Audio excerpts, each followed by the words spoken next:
think we have the honor of sharing the panel or sharing the stage with again Stephen King, who is a major supporter of our work again and partner to Media Network. So Stephen,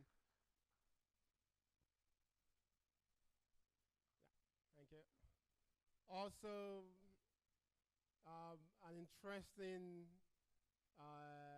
young and old man. I don't know what to call you now. You're an activist, director of policy. I think Eggert should do a bit of it. Politician as well. you know, he'll probably do a bit of introduction of himself as well to update us. So help me welcome Eggert Odewale. And of course, our brother, who's, you want him in the middle? And of course, our brother, who is also a major part of our movement in the Yaba area, Mr. Tunji Ladna, the founder of Wangonet. Thank you. So pretty much what I'll try to do after setting the scene will be to put a few questions to our panelists. But the rest of the day is really going to be about you guys. So as I put on my questions, I expect that you begin to sort of cook up those hard questions that you're going to pass to them. They are all capable people, and I trust their ability to sort of make sense out of whatever you push to them. So to start, I think I'll start with Mr. Ladner. So something that has been big here today is what you may call a phrase, a statement of how governance is our collective responsibility. So if you don't mind, can you help us shed a bit of light of what is governance and why is it our collective responsibility?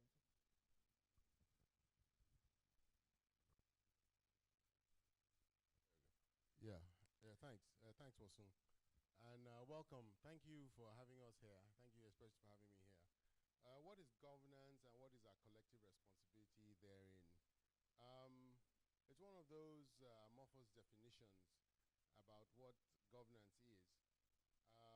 But I thought it would be easier for me to reframe it and put it side by side with government itself, right?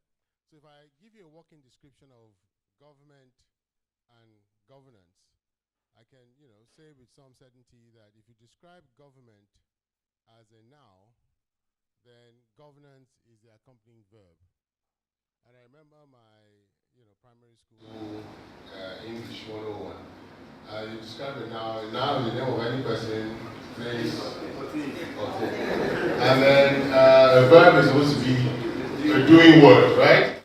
Well, in a way, those are two complementary dimensions of government and governance. And it forms a very interesting framework for us to begin to contemplate what our responsibilities are. Very often, even as we try to frame governance, we forget about government, right? And it comes up in the way we engage conversations about the Nigerian state as it evolves. In the last speaker, when Obi was talking about that, this young man was inveighing against the elite. I said, no, just come out with it, just say it, right? But even the language of engagement suggests that there's a disconnection between the people and the government. It's always as if we're speaking about them, the other, as if that this entity is a discrete entity, separate and apart from us. So you want to reframe the argument to say, what is our collective responsibility to government? It means first and foremost that we ourselves have to admit that we are indeed part of government. It's not an extraneous thing. What we talked about, our experience working with governments, that even in the most terrible governments, you always have people within those governments that are sympathetic towards a particular kind of change, and that we have to seek those people within those spaces for us to be able to advance our agenda. Now it's easy enough on paper, but it's much more difficult when you have to now completely change your mindset to say, you know what, I also have a collective responsibility towards government itself. As a person, place, or thing. That means if it's a thing, it's there. As a person, I'm part of that too, by our primary school working description of what it now is.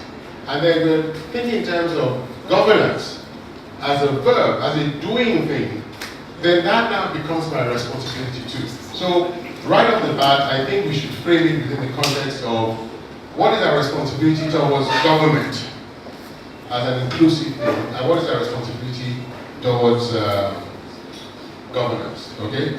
The next point I want to talk about is this concept of change. We had a 5 minutes, smoky room conversation there, which were trying to shape my narratives. Very clever people. They wanted me to say certain things in a particular way,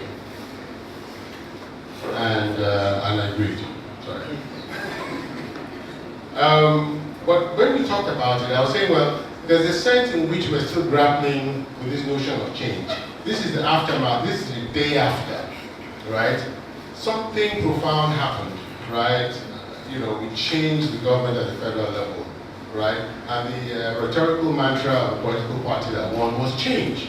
But you dig deep and say, okay, what exactly is this change really about? Because that's basically what we're grappling with now. And that is the context and the backdrop to this conversation, really. Because we really are aware of the past. We might not know what we want, but we clearly know what we don't want.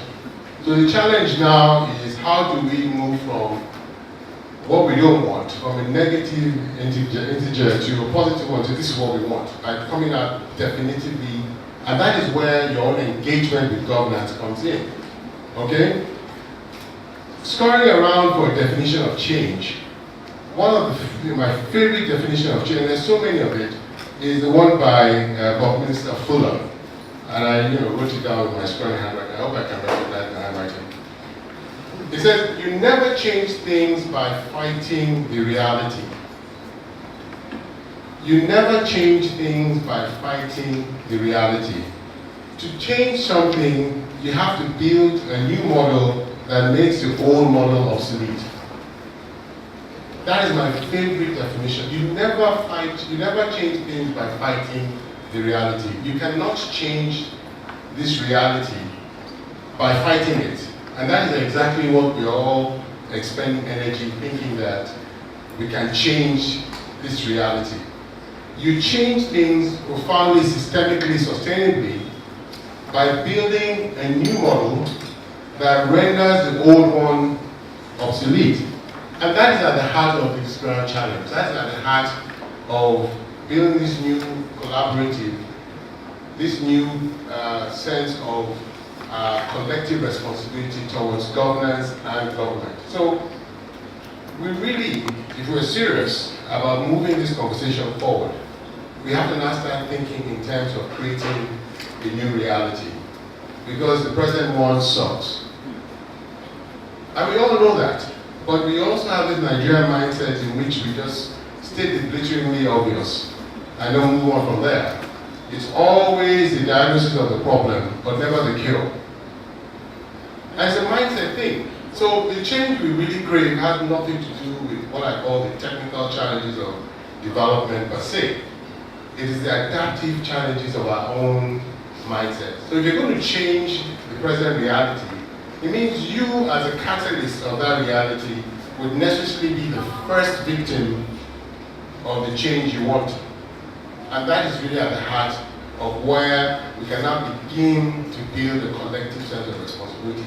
Obi talked about something that I thought was very important. She mentioned the fierce and ruthless competition between your generation, right? You guys want to be the smartest person in the room, as always, right? But Buddha says true wisdom humbles.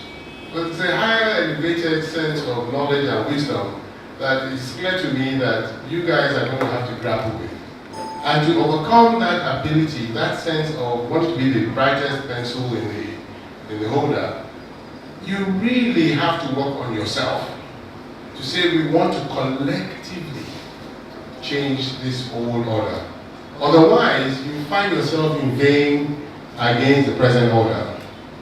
And Nigeria is not going to change by us grappling and fighting and criticizing this present reality. Again, Buckminster says to change something, you have to build a new model that renders the old model obsolete. So I propose two things here. How do we render the old model obsolete? How do we, within the context of the tools, the education, the aptitude, the incredible skills, innovation, and talent we have there, begin to design another Nigeria? When I talk to tech heads like you, I always talk about it in a way in which two things. Well, it makes me sound as if I really understand what I'm saying in those technological terms. But it's so simplified that even a tech head will get it, okay? If you imagine that Nigeria was a computer, right? In your mind's eye, your very profound mind's eye, the problem with Nigeria is not the hardware. There's nothing wrong with our firmware. The hardware is beautiful, it's perfect. The problem is the OS. You see, you got it. The problem is the operating system. And at another forum, I think it was the Social Media Week, I talked about the prospect and possibility of, if you want to really change that, if you know the hardware is okay, but the operating system is subpar, you change the operating system, right? That's where the work is. So my first challenge is, how do you hack the present operating system of Nigeria?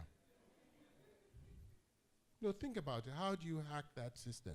If you cannot change it from within, how do you from without hack that system? Okay? To extend the metaphor some, you have the hardware that is great, the operating system is wonderful, right? The operating system is a bit dodgy, sorry. And now the software application is faulty. And we keep using the same software application on the same flawed operating system, and somehow we expect that the outcomes and outputs will be what we expect. Is that old age definition of madness, insanity, basically? If you keep doing the same thing over and over, and you expect different results, you're insane, literally. So you have a hardware that is good, you have an operating system that has to be hacked and changed, and you now have all these various applications you want to run on something that doesn't work. Which brings me to the third dimension of this metaphor,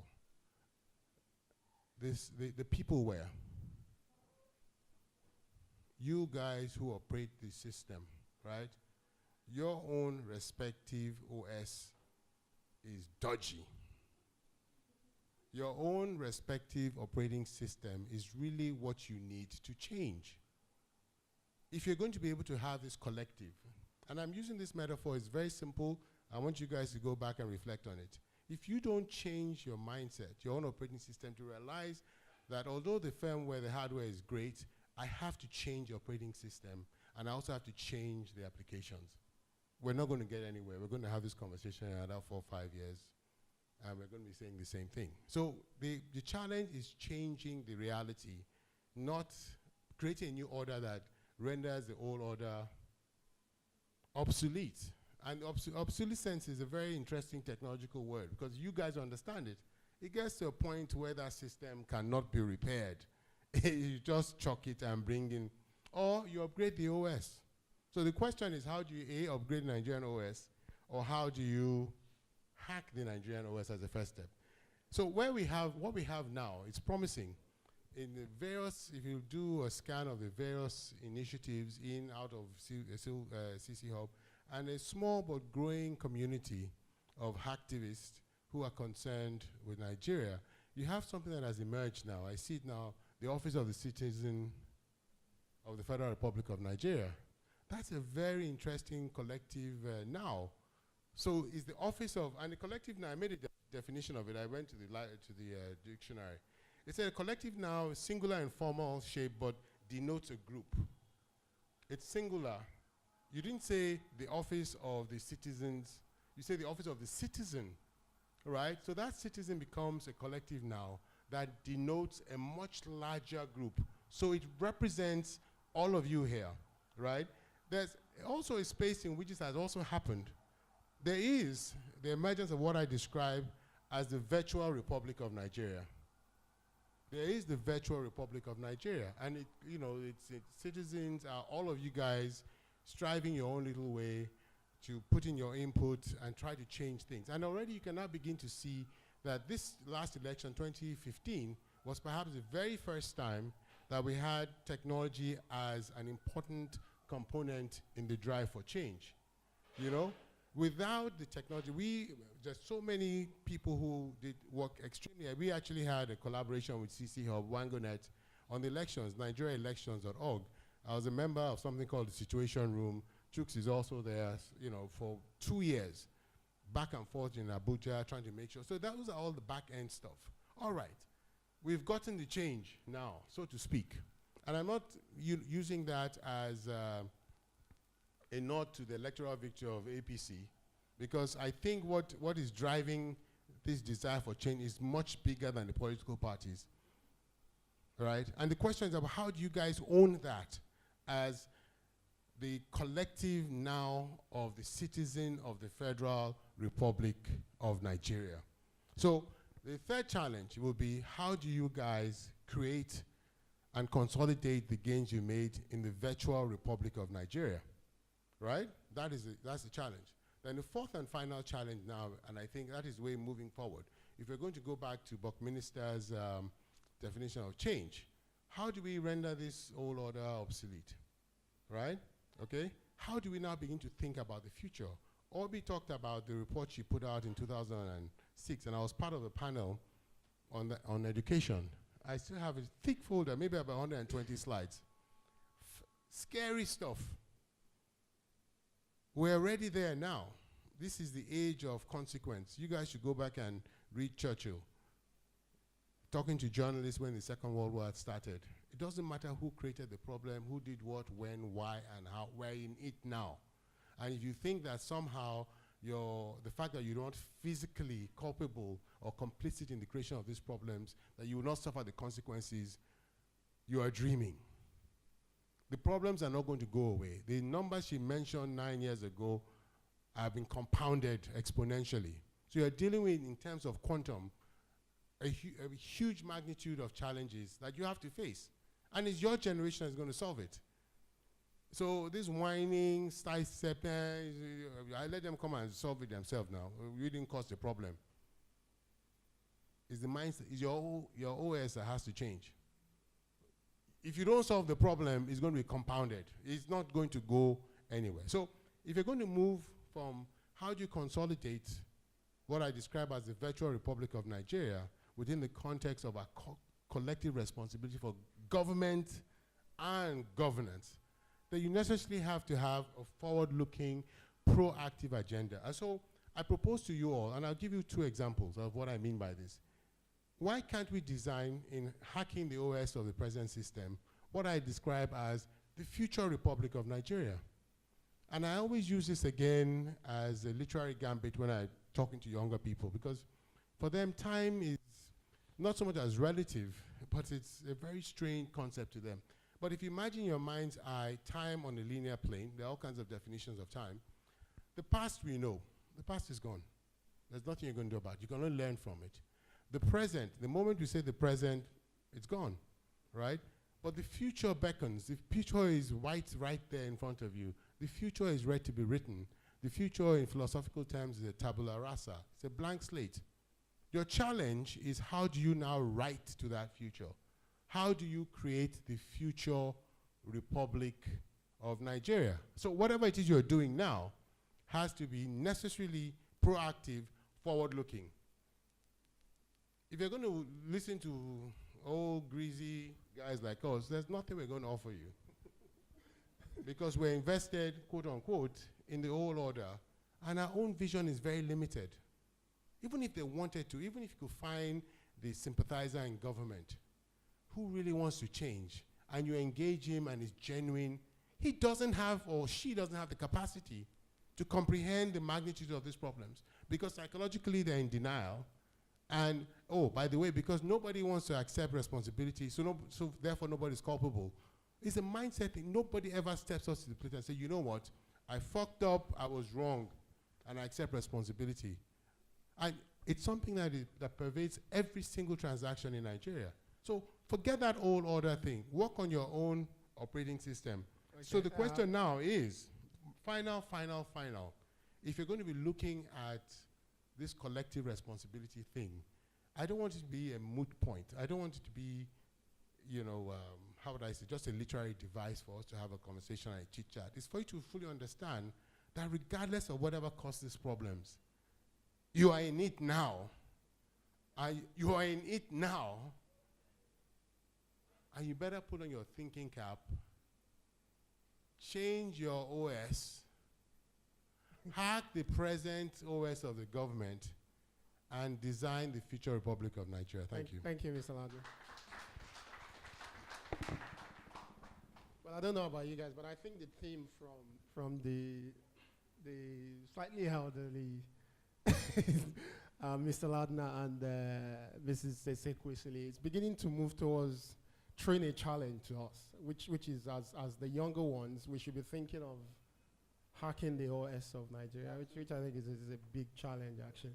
I'm not sure most of us bargained for trying to restructure the entire country when we're talking social change. But I think that's food for thought. I think it's something you guys need to think about. When I bring you in, I'd like to hear from you how some of you guys think we can go about that, or probably question them on what they mean and whether you think it's possible or not. But I'd like to move to Stephen. Stephen, you've been following governance-related issues in Nigeria and several other countries for years. What you're seeing here, the excitement and interest in good governance and people willing to participate, do you think that's a trend that is unique to Nigeria, or is it something that you're seeing in several other places as well? And if so, how do you think we can sustain it as a collective and move it to become a major agenda?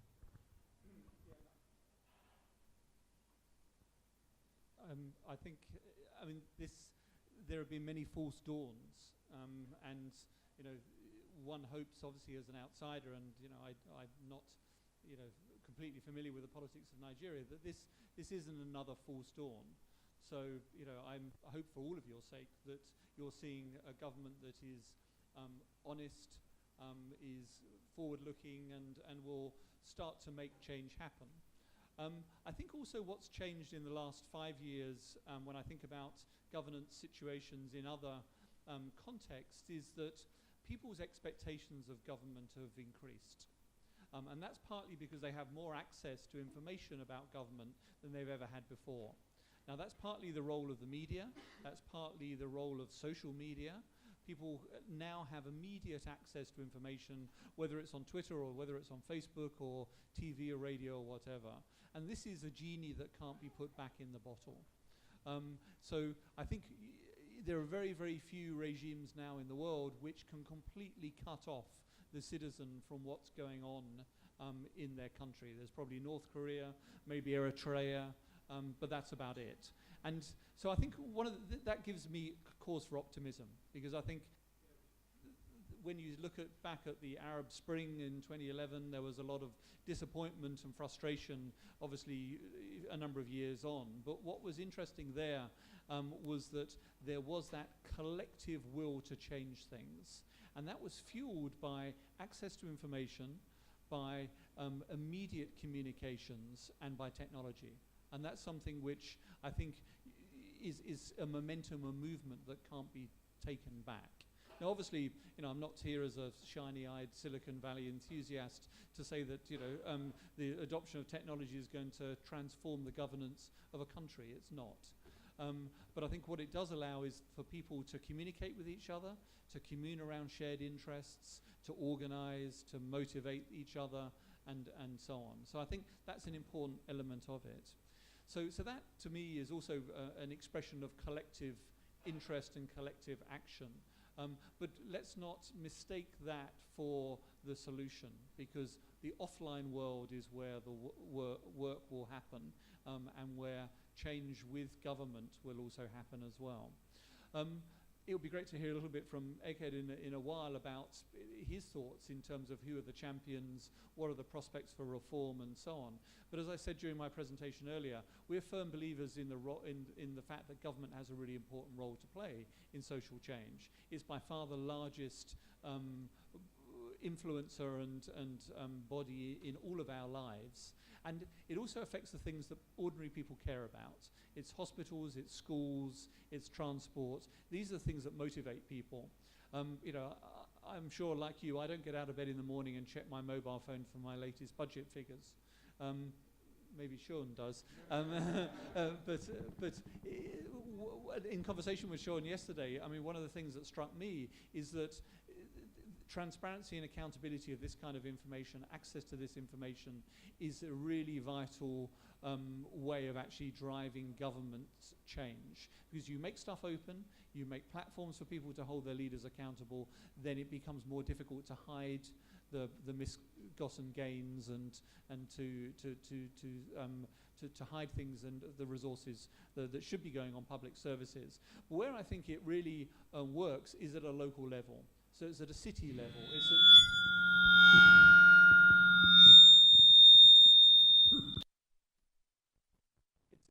city level. It's a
open, even though he did not write, and sometimes through very informal processes. Since Kayode left, I think there's been just one budget. I don't know if he's had access to that. Who has raised questions about that? Also, in terms of information sharing, the government of Ekiti State under Kayode is the first and I think presently the only one that has domesticated the FOI Act as it is now. When Kayode left, there was this publication about sleeping on 50 million naira worth of bed in the new government house, and then people went to town with that story, and some till now still believe that that is the truth. Nobody has availed themselves the opportunity of the FOI Act, that is a law in Ekiti, to say,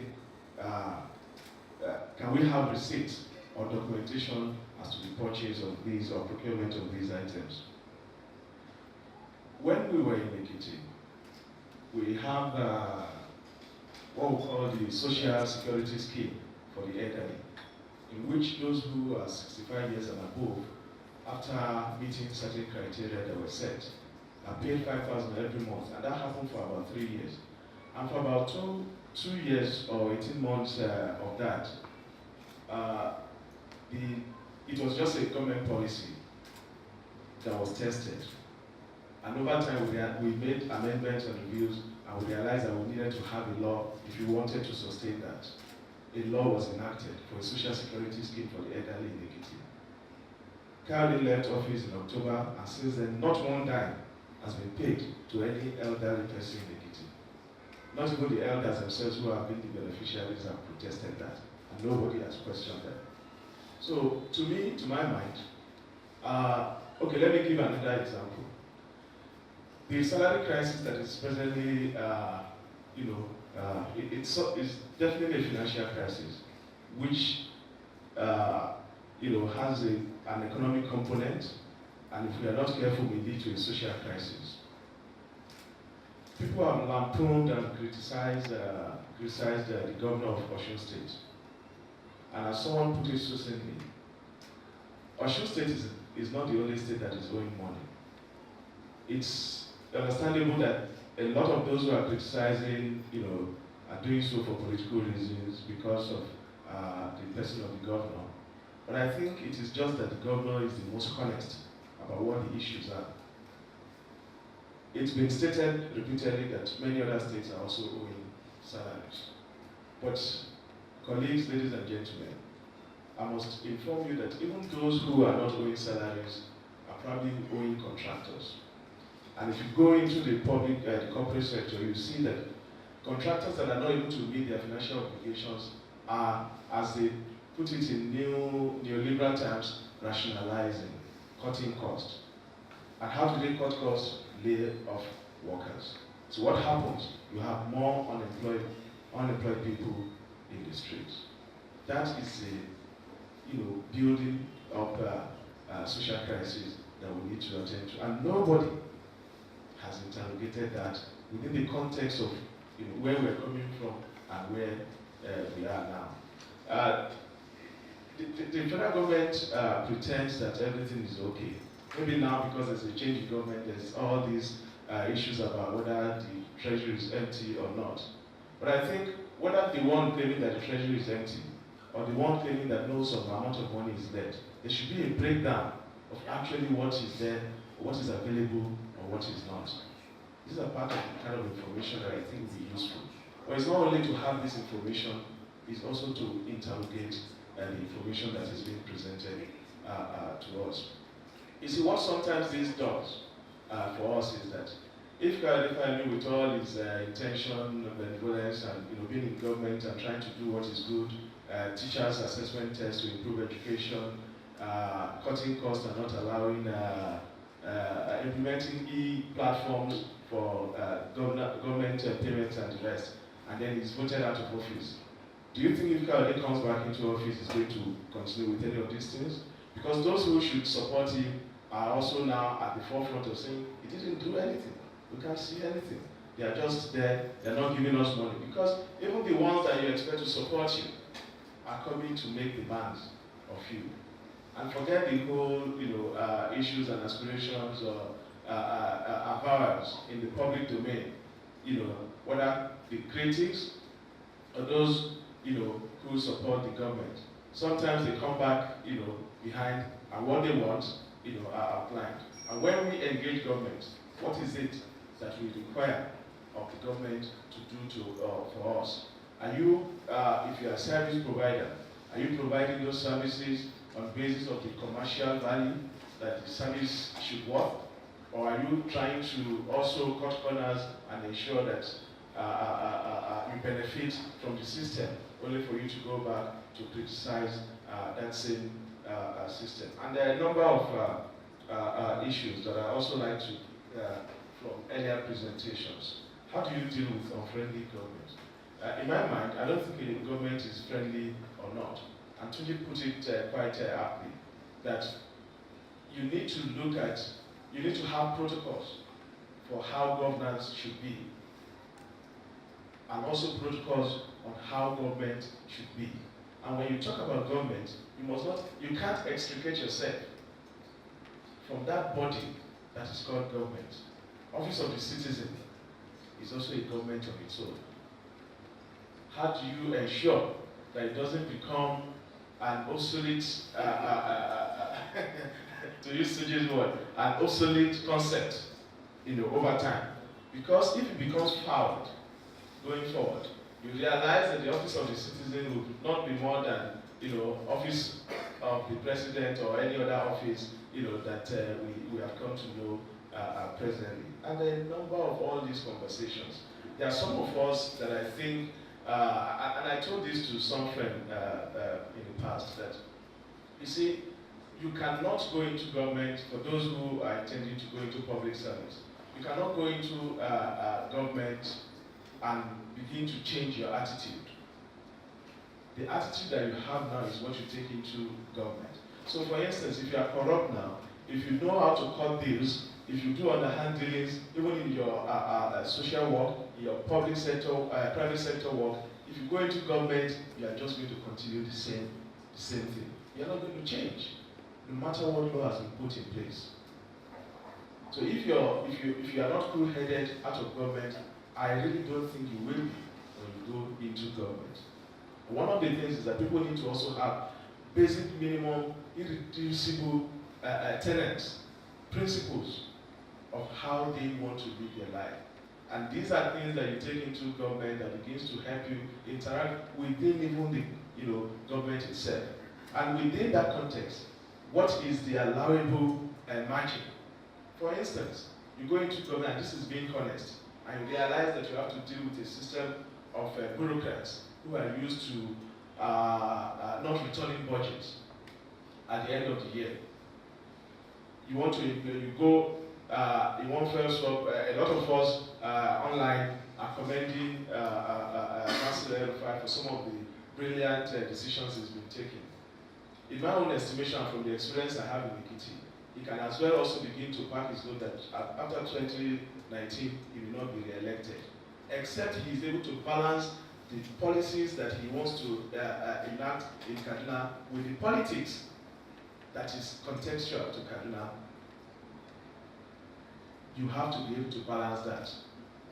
Because some of the things will not be sustainable if you are not able, for instance, to get a second term. It will not be sustainable if, for instance, if you are not able to influence the one who takes over from you.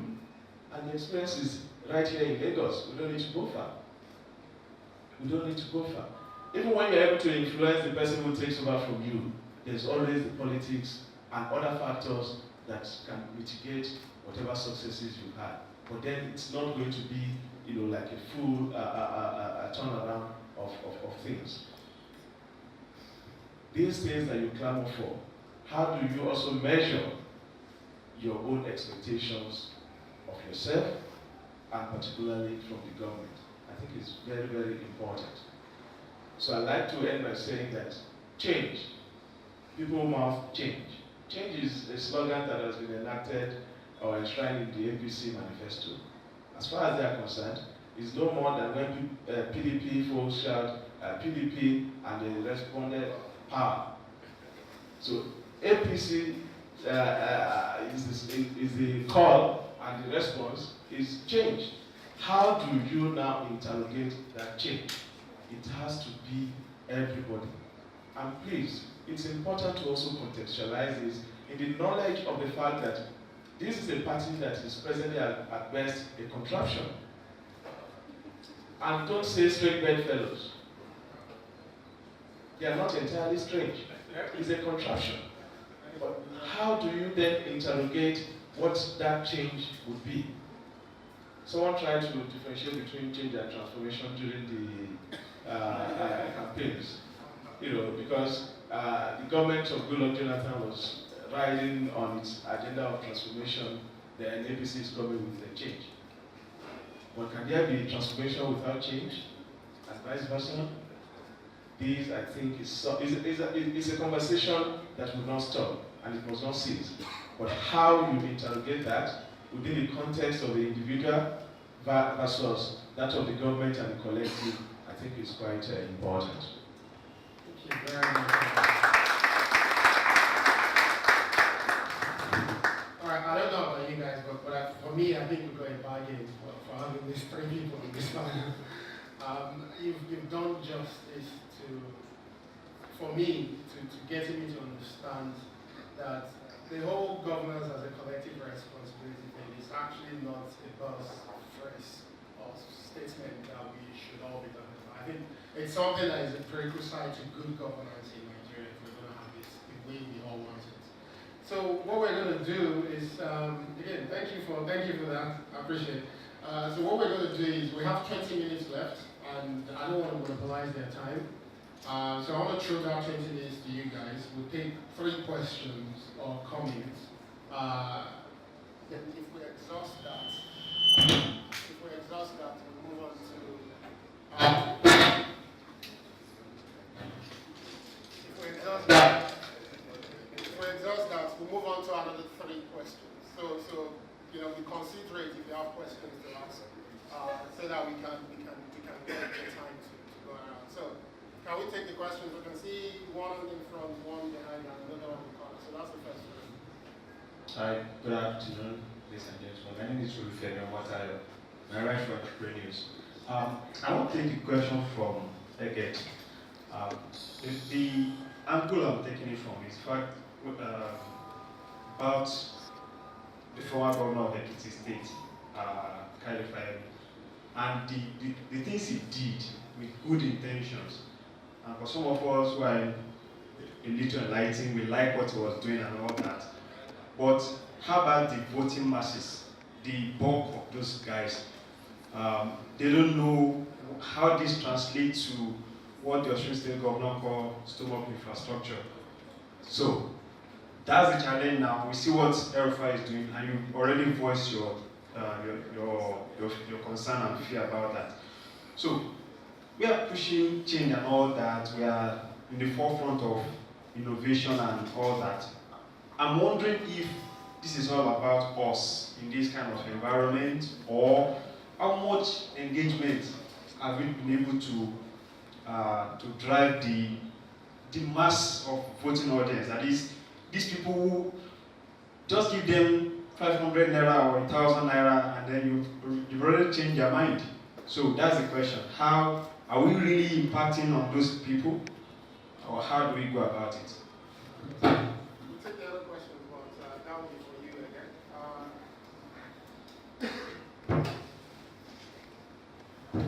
Good afternoon. Yes. My name is Sadi.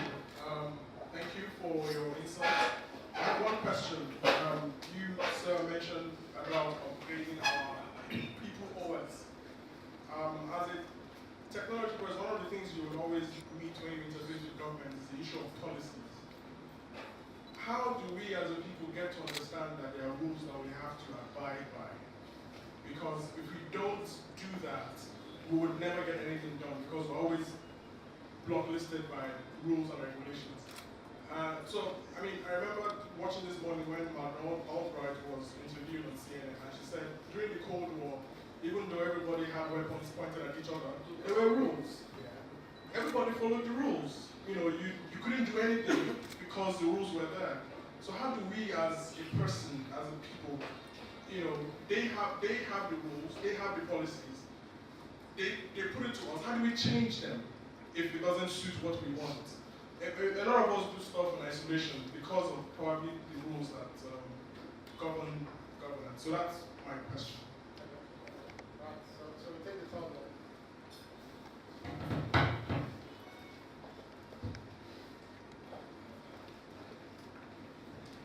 Good afternoon. My name is Jukes from CRP Reclaim Niger. Actually, don't have a question. I just have a few comments and some takeaway from the earlier sessions till now and some of the lessons that and I'll do that very briefly. My understanding about what we are talking about change is that the change that we are talking about is actually about ourselves and not a change that somebody will give us. This is, to me, very important because we are assuming that somebody is going to change us. Tunji was talking about governance and definition of governance. And I think that a system of governance that depends on personalities and benevolence of who is in charge will not get us anywhere. If we don't have systems in place, we don't have protocols, we don't have laws, all we do, one step forward and two steps backward. And that's actually what you're seeing from what Egghead has told us. So once you get a good person in charge, for while he's there, he implement good programs. And then when he leaves, another person comes because we are depending on the benevolence of individuals and we are not building a system, whether you call it a new operating system. Now from Stephen King's presentation, there's something about, and it's also tied to what Eze Kwesili said this morning. It's about where we start from. We want to change the world, but we're not looking at our change happens at the community level. I give an example of somebody who wants to change the educational system, get people passing WAEC, but their daughters and sisters at home are failing. Then you have not achieved anything. Some of the changes we are hoping are changes that we can do ourselves, and that is part of governance. And like Ed said, that is actually where you learn good governance, from doing something. And if this culture of criticizing, and like you said, we are in the age of consequences, of blaming our forefathers, of blaming the colonial masters, rather than a system of saying, how do we solve the problem? I think that is what is fundamentally wrong, and that's our collective responsibility. And then finally, this office of the citizen. Each time I hear it, I laugh, because I ask myself, which citizen, what type of citizen? Is it the office of the lazy citizen? Is it the office of the active citizen? Is it the office of the corrupt citizen? I think we need to qualify what citizens that we want to drive. And that can only happen if we begin with ourselves. We begin with our institutions. We begin with our homes. We are talking, and then finally to Egghead.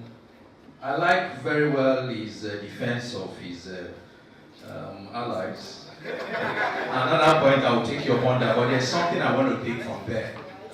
And that is very fundamental, and it happens a lot on social media. He was talking about interrogating facts and information. This society is not disposed to interrogation. We don't even understand what it means to criticize and critique. Some of us remain silent because if you open your mouth and say something, then of course you're labeled a pro-Jonathan or you're labeled a Buharist. I think that we must understand and put above us our political interests. What is happening now is not APC or PDP. Any governor that is owing should come out and let us know for fact why he's owing. Whether the resources and budget is here, they have received less money or not. I think we must be factual. We must interrogate them. But for me, I don't think there's any alliance and any justification for any governor to go. And finally, Egghead. Osun is not the only governor owing, but that does not exonerate him, and we need to criticize him on that. We should criticize him, because when you come to equity, you must also come with clean hands, especially when you're standing on the portfolio of your love for the masses. And I think some of those criticisms, not all, are political. It's just based on that creating of that atmosphere for change. And for the young people who are here, like Tunji said, we are old. And that's why I decided to speak. because I think that we need to move away from this blame syndrome and start looking forward thinking of what you yourself can do to create the change that you want. Thank you very much.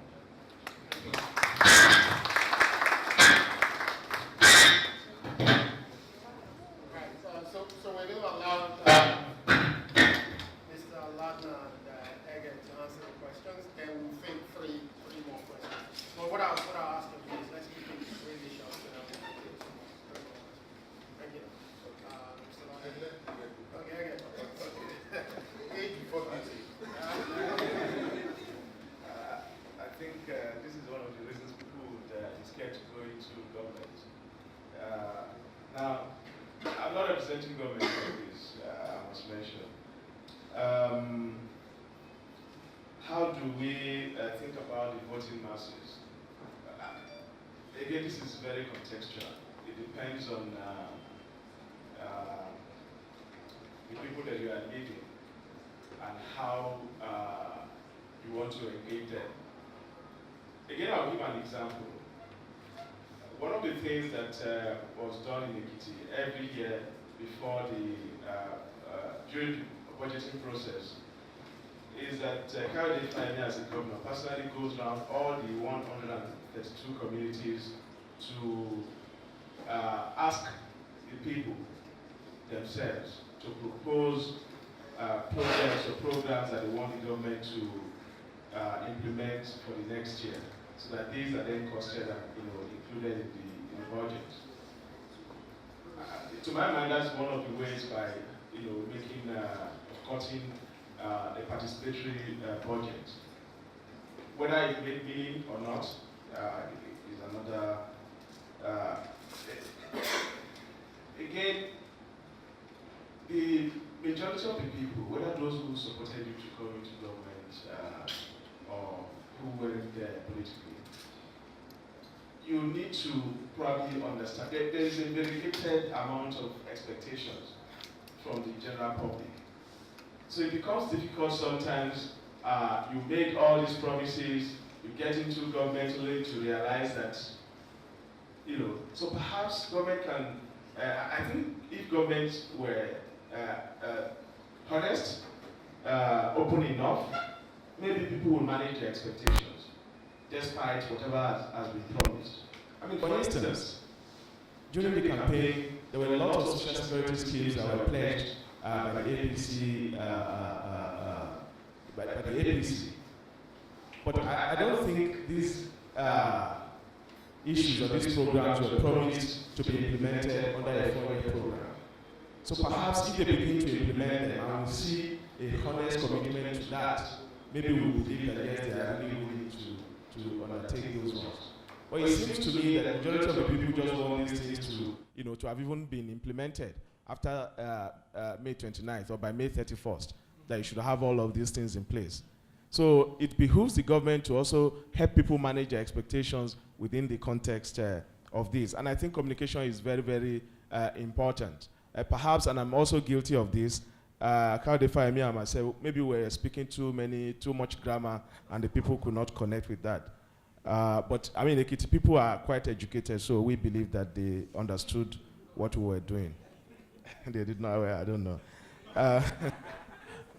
Chuk said that I was exonerating my allies. I never exonerated them. I just said that the Aregbesola situation is out there, or Osun situation is out there, because Aregbesola has been honest about what is happening. If other governors were to come out and show us their books, we probably know that the problem is bigger than Osun.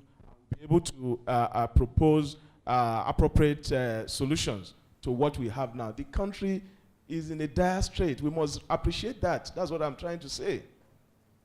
The federal government is only able to pay salaries or meet certain commitments because, for instance, it is credit-worthy. And it is credit-worthy only because it controls the CBN. So it can call cash and use it to meet statutory financial commitments. Not because Nigeria as a country is liquid. Even the country borrows money to pay salaries. So there is danger. And if we don't appreciate the enormity of the problem, our solutions may not be appropriate. I think that's what I'm trying to say. I didn't exonerate Governor Aregbesola, even though he's my socialist comrade. How do we know the rules of engagement? I just like to, again, there is no rule of engagement. Said, we have come from like different, I mean, we are all part of this society. So any government that says it doesn't understand or appreciate the problems of the people will be lying. My sense is that if you want to know the true nature of a man, give him money and power. If he continues to behave the way he's always behaved, then probably that's his true nature. Otherwise, you know, it's a different thing. But it's that when you put people in certain positions of responsibility, and this also happens within your organizations, you don't just leave them to run amok. So there must be some engagement protocol with these different people. And maybe you need to know, I would like to borrow from the late Gani Fawemi, who said that in a state of lawlessness, it is illegal to be law-abiding. So in war, foul is fair and fair is foul. Even though Madeleine Albright mentioned about everybody, you know, pointing guns and then observing the rules, I will tell you that there were a lot of also things that they cannot put in print. And she's a diplomat anyway, so she will say it the way she wants you to hear it.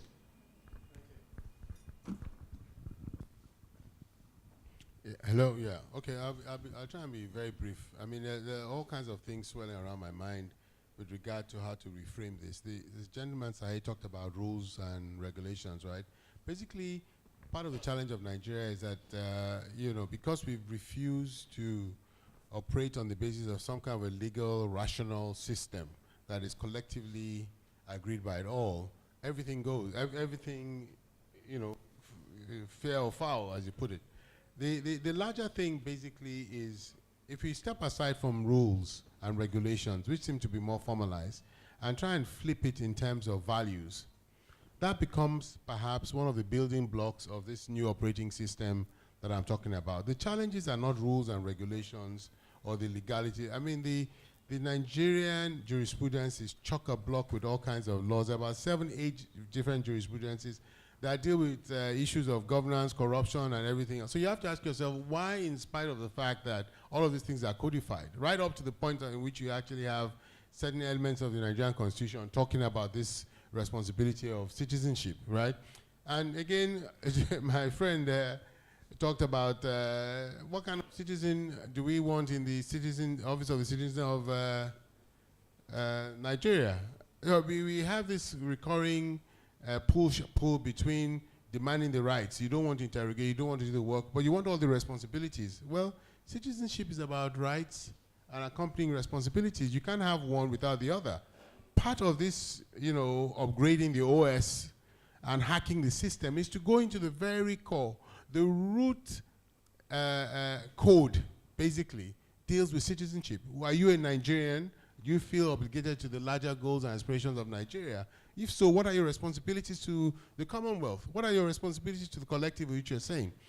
So these are much deeper things that, you know, in terms of my own framing over the years, and I always try to move away from this reflexive desire when you're talking about change to fight the prevailing reality.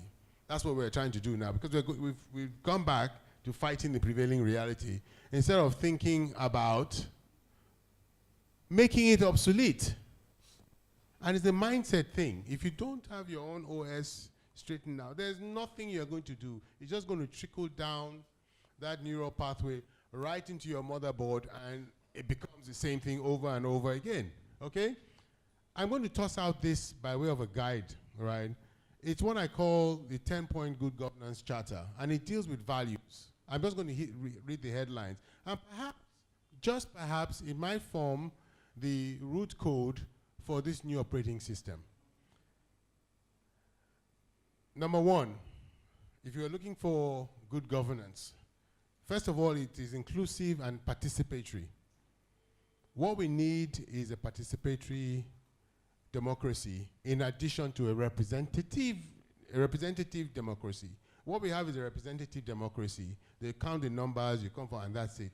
But is it genuinely participatory and inclusive? So that's the first rule. The second one is that it promotes and enforces equality before the law, and all citizens, before the law for all citizens, ensuring that there are no sacred cows. Very basic, back to the principles of state, the rule of law. These are the basic building blocks. The third part of the charter, it is open and transparent and holds government accountable for their actions. There's a book by Jared Diamond, Collapse, and one of my very favorite quotes says the difference between societies that fail and societies that succeed is that in societies that fail are the ones that fail to hold their elites accountable for their misdeeds. And we are collectively responsible for allowing these people go scot-free. I'm not saying, have a lynch mob and throw out a rope and hang a couple of people. But the truth is, what we see in the so-called government that we try to push aside is actually a reflection of ourselves and our own collective responsibilities. The fourth part of it is that governments must listen and respond positively to genuine needs of its people.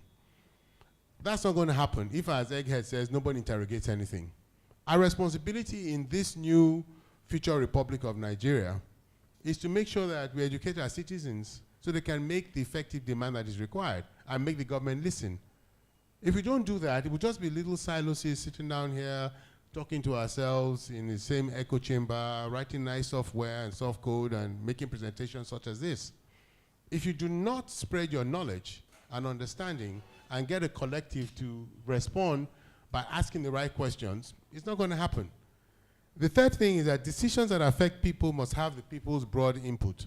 There's never anything that is done that people participate in. It just comes from the top down. It's perhaps a hangover from my military government from 1966, right? Nobody ever interrogates things. So even if it's there in the public domain, I'd like to know how much my friend Kayode has now.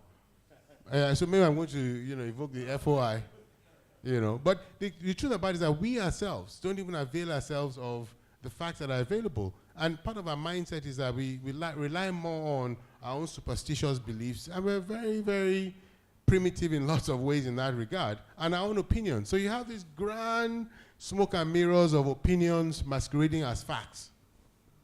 We don't challenge those things, and the lack of the educational system means that we've lost a whole generation that does not have a clue what critical thinking is. So if you cannot think your way out of the problem, I'm not saying at least be self-aware to understand the nature of your problem first before you start dealing with it. The very first thing is that understand why you are in a pot and your pot is boiling and you are still in that pot. If you cannot do that on the basis of your own enlightened self-interest and preservation, then, ladies and gentlemen, you really deserve to boil in that pot. It's just that simple. The sixth thing is that it must value people's input and fairly represent all stakeholders' interests. These are real, large framing of a society and the values that drive the society. The seventh one is that the government must by design be prudent, efficient, and effective. Maybe this is the easy hanging fruit for us, to be able to design an OS that forces the government, and which is what all of you guys are doing, to be prudent and effective. Number 8, citizens must demand their right as individuals, as well as discharge their lawful duties and responsibilities as citizens. You cannot have one without the other. You cannot make effective demand without the corresponding responsibilities that go with it. And then the two last point is, excuse me, freedom to practice one's faith without injury or distress to the common good.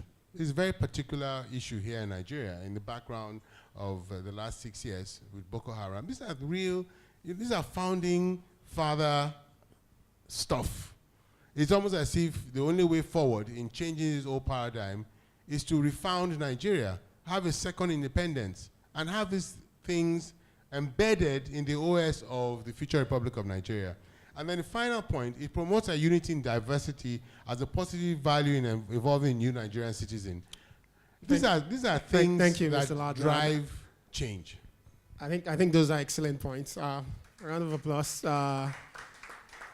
We're out of time, but what I still want to do is take 2 questions because I can't. So just 2 questions. But if your question is longer than 1 minute, I'm going to cut it off, and the answers as well will be within 1 to 2 minutes. No, you wanted one, and I'm going to go for a lady, unfortunately. I'm sorry.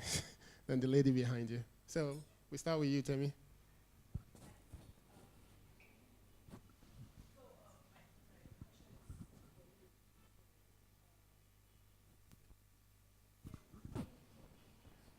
Just go without the mic. We hear you.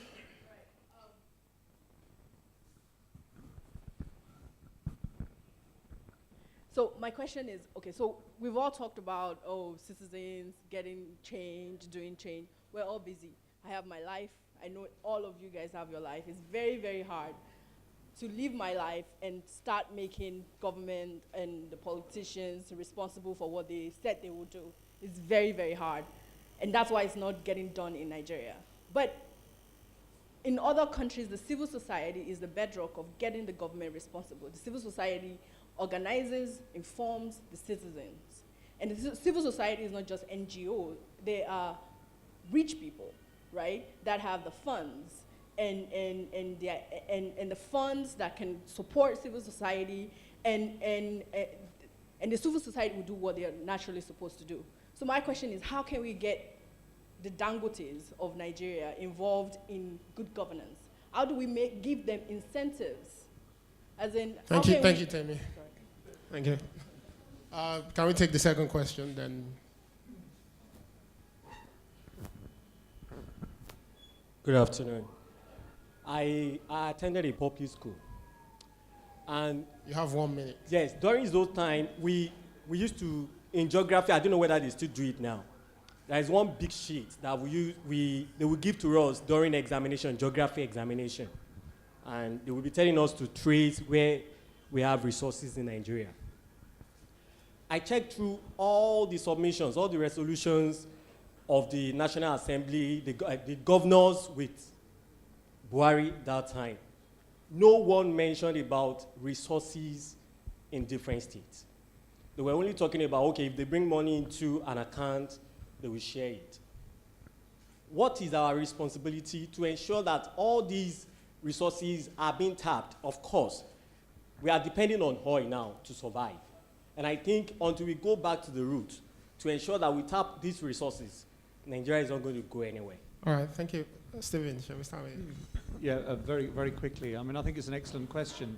I mentioned earlier in my presentation that we've done a similar exercise in India, where Indian philanthropists have stepped up to the plate and are now pledging really quite significant amounts of money to support civil society actors, to support advocacy movements and so on. Now, what you've got to find, I think, here in Nigeria is the Dangotes and the Tony Elemus and others to get them convinced that they have a collective responsibility and that there's nothing to be afraid of by promoting this particular form of governance. And I think that will help to move things forward. In a way, however, you need to get somebody to take that first step. So you need to get somebody at that peer level to speak to them. There's no point in me doing it or Tunji or Egghead or whatever. It's got to be somebody at that kind of business level who understands the context within which they work. And the other thing is, I think, is to appeal to their vanity and sense of legacy as well. What do they want to be remembered for? Is it for having this fantastic kind of cement business, or is it about doing a significant transformational positive change within their country? So those are the things I would Thank you, for. Stephen. So I'm going to allow just one of you to pick the last question. So Egghead, briefly, please. My sense is that you're talking about solid minerals, and maybe most of others, Africa and the rest. And I think this was part of the competition during the election. I want to try to believe that my simple response to it would be to amend the Land Use Act. That has been the impediment to one of the things that you mentioned. And I'm sure if land is taken off from government and people are going to not only have to see a book on the land, then even the oil would be better managed and would be to the benefit of the people. Thank you, Egghead. I think that's been an insightful panel session for me. So join me in saying a big thank you to our panelists. And thank you all for coming. Thank you.